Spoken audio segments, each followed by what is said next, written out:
আমরা গতকালকে চলে গিয়েছিলাম নবদ্বীপের জল মন্দির।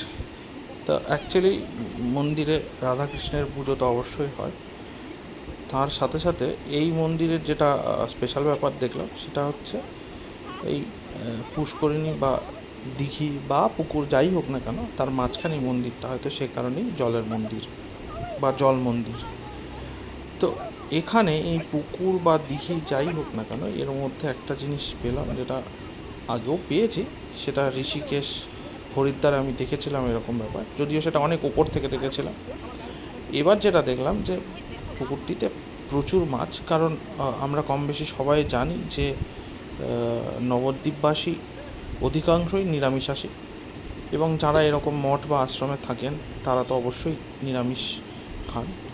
এবং আমাদের পুরাণেও মাছকে কিন্তু দেবতা হিসেবেই বর্ণনা করা আছে।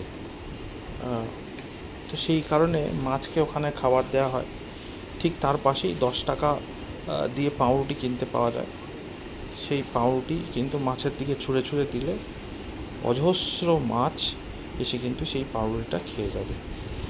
আসলে মাছকে দেবতা মানে অবতার হিসেবে বর্ণনা করা হয়েছে আমাদের পুরাণে আর কি।